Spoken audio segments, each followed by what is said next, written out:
For those of you that don't already know, Eric Schneiderman is the Attorney General of the state of New York. Rather, he was yesterday morning. But as of last night, he stepped down. And this was in light of absolutely shocking, and I do mean shocking, credible accusations lobbed at New York's top law official that he is an unbelievable skis and scumbag. 4 women have come forward with these accusations that he's basically confirmed because he said that he engaged in consensual acts, but yeah.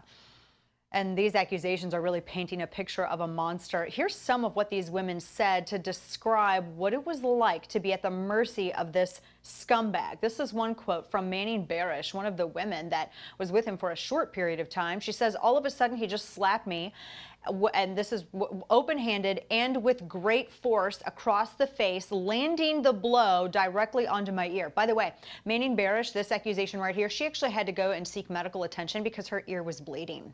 Another woman who chose to remain anonymous echoed this, saying, quote, he slapped me across the face hard twice. Another named accuser, TANYA SELVARATNAM, had said, quote, the slap started after we had gotten to know each other. It was at first as if he was testing me. She goes on to say that, quote, then it got stronger and harder. It wasn't consensual. This wasn't sexual play acting. This was abusive, demeaning, and threatening behavior.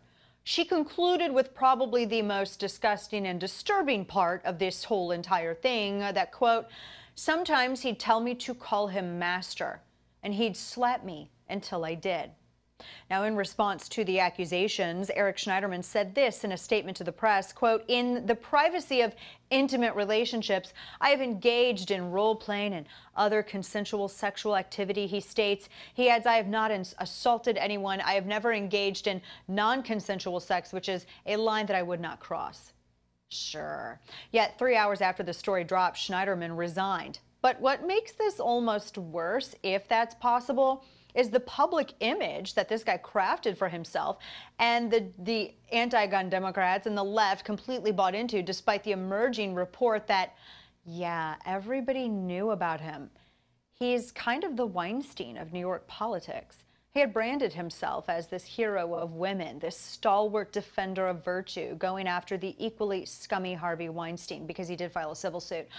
Just look at these tweets. Just from a couple, these are some of the mountains of tweets where he tried to play this valiant and chivalrous defender while privately he was apparently beating women. So he tweeted, sexual assault survivors, what happened to you is unconscionable. We have your back and we are fighting for you. Just a quick, by the way, this is just a note from management, like, you know, one of those, the more you know things. Literally fighting women is not the same thing as fighting for them. And he added also, there's another tweet that we have, throw that up there. Sexual assault survivors would have been used unconscionable. A year before Roe v. Wade, he tweets, I graduated from high school, went to Washington, D.C., got a job working in an abortion clinic. I learned an important lesson at a young age. If a woman does not have the right to control her own body, she is not truly equal. She is not truly free. You know, like his one victim said when she claims that he was demanding her to call him master. Last but not least, he tweets, without the reporting of the New York Times and the New Yorker and the brave women and men who spoke up about the sexual harassment they endured at the hands of powerful men, there would not be the critical national reckoning underway, a well-deserved honor. Folks, see, this was an open secret. How in the world do you think that Ronan Farrow heard about it and busted out this story on the New Yorker? This was an open secret, and the people who knew the truth carried water for him and gave him awards, and they treated him like a savior.